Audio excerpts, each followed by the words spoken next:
Yo, what's going down, everybody? It is Straight Outta Boston here, and today I'm back for episode number 6 of my Tampa Bay Rays series here on Out of the Park Baseball 18, OOTP 18. So today we're back with the mid-season episode for 2018. We are currently 22-30, 52 games into the season, a little bit worse off than I thought we would be. I was expecting to see a little bit of improvement this year, but if you go by win percentage, I think we're pretty much right on pace to finish where we did last year. Actually, we're on pace to be even worse if you look at win percentage, closer to the 2016 team, which didn't even win 70 games. So kind of disappointed in that sense. Our run differential is a little bit better, though, than our record would indicate. So depends sort of on how you look at it. But we'll go down sort of the individual performances here. Looking at the rotation, we have got Archer and Blake Snell both pitching pretty well so far to start the season, but we haven't had much support behind them. Smiley has been okay in his return to Tampa Bay. De Leon getting a run. As of late, he's only made one start, so hard to judge him yet. And Honeywell, same thing. He's only made 2 starts. We have had a couple injuries. Nathan Eovaldi went down with shoulder inflammation recently. He was actually pitching really, really well up until the point where he got hurt, as you can see. So that was pretty disappointing to see. I'm not sure if he's going to be back before the end of the regular season. He might be.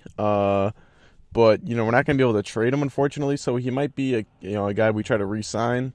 But that's too bad because we definitely could have capitalized on his first-half performance had he been healthy as we head towards the trade deadline.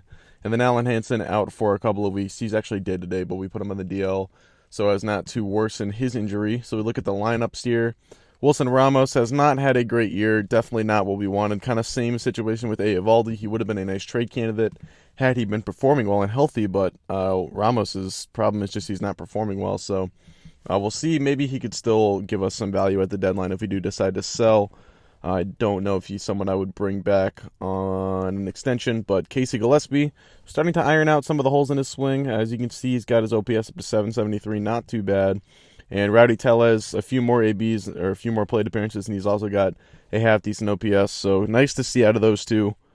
Rest of the infield, nothing too spectacular. Kind of a down year for Brad Miller. Definitely a disappointment after giving him the extension. Richard Urena has really yet to take that step forward. Dalton Pomp. So I think, okay, I keep screwing up how to say his name. I was calling him Pompey. I think it's Pompey, I guess, is what people were telling me. So I think I'm going to go with Pompey. But he's having a pretty good year, actually. I don't think everyone loved this trade that I made for him. But I kind of knew the type of player I was getting in Pompey, even though I give up Odorizzi. I know Pompey is like he's going to be a solid, could play center field in a pinch, but really more suited to be a good defensive corner outfielder, and down the road maybe a fourth outfielder. We'll see. We'll see if his skills.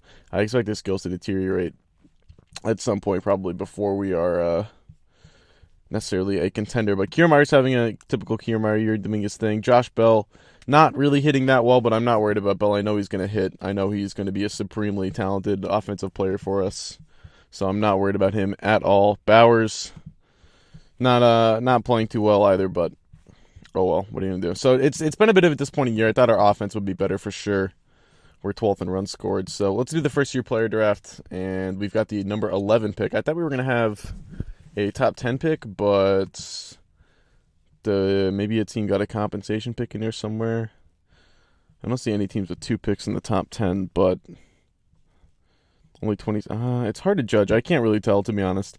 And I don't want to dink around with it too much. So we have the 11th pick. That's what matters. And we've got Theo as our head scout. So we're trusting him to help us find our next top prospect. And this is not a great draft. It doesn't appear, or it appears.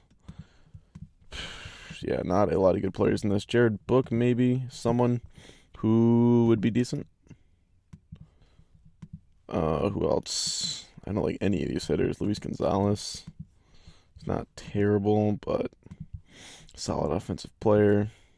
Maybe we'll go Gonzalez, then the pitcher perhaps. This is with the 11th overall pick too. Man, this is bad. Let me look at my front office scouting. Theo, in the amateurs, he's legendary. Oh no, yeah, this is Theo. So he is legendary in the amateurs. So we have got to trust him. So it's just not going to be a very good draft, apparently. All right, so we'll go. The pitcher, I think, could fall. So let's go with Luis Gonzalez. Okay, book did not fall. We can get one of these impossible guys. So we've got some money to spend at the very least on the amateur draft. Malcolm, I think, could be a solid starter for us. I've seen he's pretty consistently at least a solid offensive player in this game. Cal Conley, I think, could also be decent. So we'll get him. Those will be our two impossible guys. After that, it's only star and a half players. So I'll let Theo sort that one out. So negotiating with these guys, gonna have to give them obviously more money than the slot would have us give them, or else they would not have fallen to us where we picked them. But there we go. So we spend pretty much most of our draft budget that we had this year. I think we were gonna end up with like $1.5 million left over, unless we want to sign this guy, but no. So we're back. It is July 2nd. The international free agent signing period has begun, and this is pretty much honestly what I'm really banking on to beef my farm system up, and this I don't love to see. But I found it's a lot harder to draft well in this year's game, and being the Tampa Bay Rays, obviously I'm kind of relying on building a good farm system at some point to kind of put my team over the top, and I'm finding that it's much more difficult to do through the draft this year, as I said. So the international free agent rules, the signing rules, are a lot more lenient in this year's game than they were in last year's in terms of spending lots of money year to year. And yeah, I'm hoping to hit on pretty much one of these guys each time. So we'll look at him here. Now, Alfredo Miranda definitely looks like the best bat, but he is a first baseman, and he doesn't do a lot else well, so that's kind of a red flag for me, even though I'm sure the scouting reports are pretty impressed with him. This guy is a center fielder who definitely looks like he could field the position, so I like to see that. And then this guy's a starter who, even if he only turned out to be this, I think would be pretty valuable. Easy to be bright, difficult to be wise. I don't know what that means. Seems like the scouts are relatively pleased with him, so I think it's going to be between these two guys. It seems like the center fielder, I don't know, our scouts like the center fielder a little bit more, so I think I'm going to go with him. So we're going to offer him, whoops, don't want to create a note. Can delete that note, remove, and we will offer him the $5 million. Oh, I don't know if we have enough money to spend, actually. Oh, my goodness. Okay. So we spent too much in the draft, apparently. I kind of messed that one up. I forgot those two budgets are the same this year. So, all right, we might have to make a trade now. Ramos is probably the candidate to move because he is actually playing really well. He's gotten hot. He was just hot. He was on fire. Now he has cooled off a little bit, but he had the OPS up in the 780s pretty recently. Looking like maybe he's back to his old self. So if we wanted to offer him an extension, he doesn't want to play with Brian Butterfield. So I can't gauge how much money he's looking for, which is annoying because that would tell me if I could give him the compensation offer. But if we trade him now, we should be able to get close to $5 million available. If not, we could offer that guy at least the 4.8 that he was looking for and hope that is enough. Because we only need to clear about $3 million to offer up that. And we should be able to do that by moving Ramos if we can. Now, obviously, we're looking to get something good for Ramos. I want some sort of decent package, not looking for a reliever who's a free agent at the end of the year. Guys with more control, for sure. Leonis Martin. I didn't even realize he's so close to free agency, but I guess that makes sense. He's been around a little while now. And, yeah, for the most part, getting offered veterans, which I don't like to see. So I'm also looking at some offers for Brad Miller here, and this is not really the ideal time to trade Miller because he definitely played better last year. He's coming off of his second consecutive 30 home run season. We gave him that nice little extension, not a ton of money, but enough where we would want him to be playing a little bit better than this. So he's a bit of a trade candidate. Anyone who makes this much money on this team is going to be a trade candidate pretty much if he's not playing well. And despite the fact that Miller's value might not be at its all-time high, we're getting actually better offers than we are for Ramos. Now, that could be due to the fact that Miller is locked up for a few more years. He's got a relatively team-friendly contract. Ramos would just be a rental, but we've got plenty of middle infielders. So Miller, like I said, makes sense as a bit of a trade candidate, but I want to kind of give you guys some insight into how I like to build trades, especially in this game. It's if you play on challenge mode and the trading difficulty is hard, it's a lot harder to piece together good trades for yourself in this year's game, which is why I think using Tampa Bay is actually going to be pretty challenging because it's going to be difficult. I think it's honestly going to be difficult to build a good team with these budget constraints and all that. I mean, it's even, I don't know. But whatever. Besides the point, let's get back to this. So I want to show you guys one thing I like to do. So I've sort of shown you guys the two guys I'm looking to deal, Ramos and potentially Miller. So I'm looking at the offers for Miller. I sort of noticed some common guys. I see Cody Allen. He was offered up for Ramos, and they're offering up Miller for Brad Miller. So I'm thinking the Indians, they have a little bit of interest in both guys. Same thing with Houston. They were a team I recognize. Kansas City almost. Perez, this is a tempting one because Perez's contract is so team-friendly, and you do need a catcher. I'm not sure we have our solution at catcher, and catcher is such a hard spot to find a guy that Perez, I think he would make some sense, even in the long term, and he doesn't make a lot of money. His contract pretty team-friendly. So that trade I don't necessarily hate. Perez, he has not been very good since starting this up. But I mean, he's not going to be that great of an offensive player, but to have a solid catcher like that wouldn't be a terrible idea. But so I see the Yankees, they have some interest. They're offering up some good guys. But I'm trying to find the teams that were interested in both players, and I noticed, Cleveland was definitely one of them. We've got some other pretty decent offers here. I'm not going to say good, but decent offers like a Randall Grichuk. So I'm going to go to Cleveland. I know that's a win-now team. They're offering up two pretty good relievers. I mean, either of these guys would be good gets. Now, Miller is a free agent at the end of the year, so he doesn't really have a lot of value to us. We would have to pay him anyway, and we're not really in a position to pay him. So, I mean, instead of looking for guys like that, and they don't have a ton of money available, so we could be eating a little bit of money on one of these contracts. But, I mean, let's say, I'm sure they wouldn't be able to afford both. They might not be able to afford either, just for a prospect. But for Ramos, I mean, I would definitely be willing to retain 100% of the money because that's not money we have to worry about next year. That's only on the book this year. On the books, I should say. The books. But looking at the Indians' prospects, none of these guys are that interesting. Jonas Wyatt is a little bit interesting, but I'm not sure. Let's see what on top of Ramos they would be interested in. So they want a guy like Bell to get a guy like Wyatt. What about younger players on their Major League roster? Obviously, they have some ridiculous ones. I mean, Mejia's a top prospect. They're not going to give him up. I don't even know why they're interested in a catcher, to be honest, if they have Mejia and Yan Gomes. But even a Danny Salazar would be nice. We can't afford all that, but let's say we did a trade like this. What would it take to get Salazar? Yeah, too much. Trading is difficult in this year's game, man. It's not easy. Bauer would not be bad. He's a solid back-end guy for us, or could be. But the same thing, they just want too much. So this is a trade I sort of just stumbled into.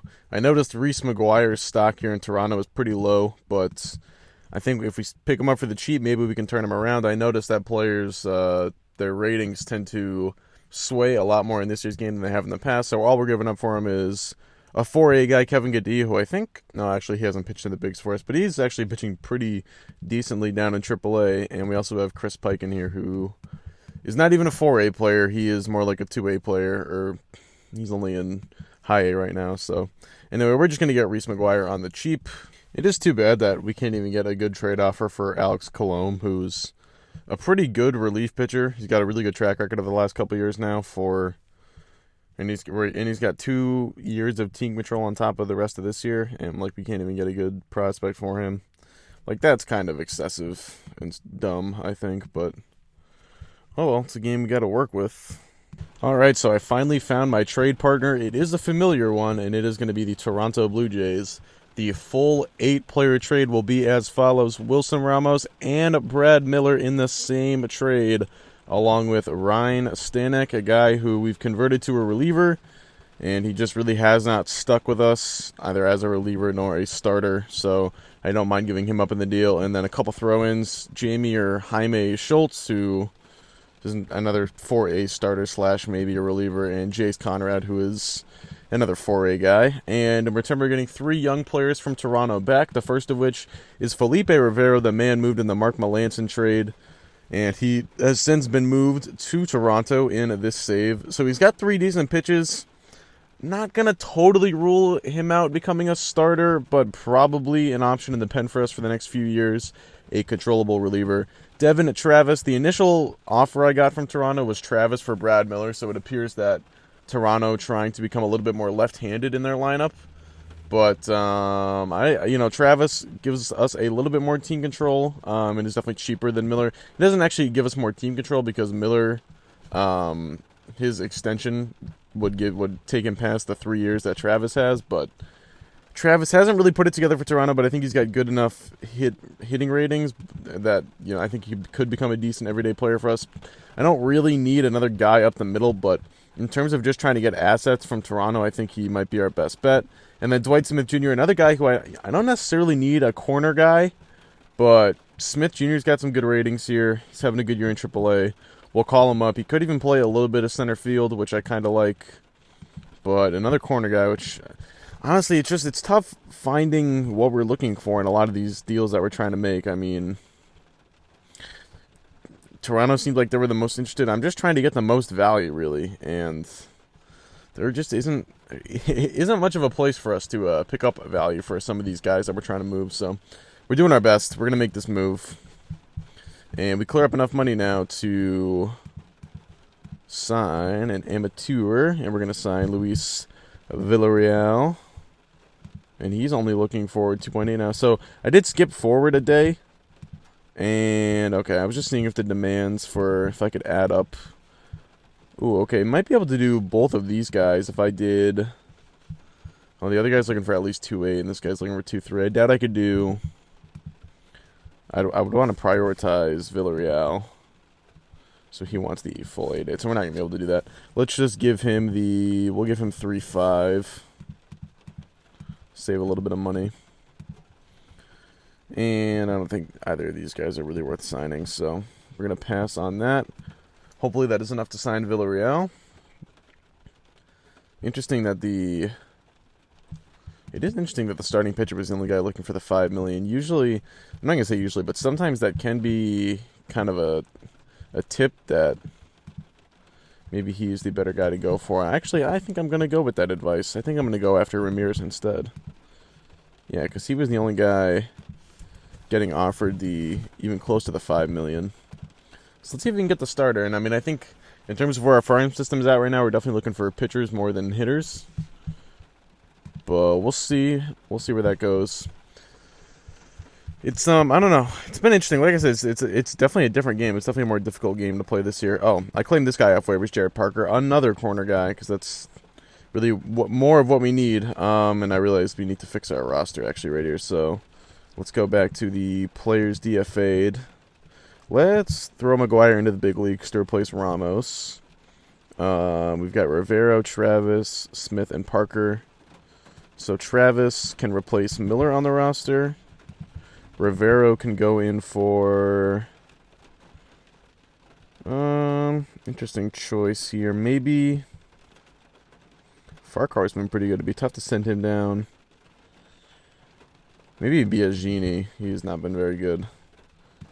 Sent him down. Activate Rivero. And then it's tough. Which one of these guys? It might even be, I don't know. I'm definitely going to have to look at deals for some of our corner guys here as we approach the deadline because we just have too many of them at this point. And man, I have made so many goddamn trades with Toronto now. I'm becoming the Toronto Rays or the Tampa Bay the Tampa Bay Blue Jays or something. I don't know. You can make a couple different puns out of that.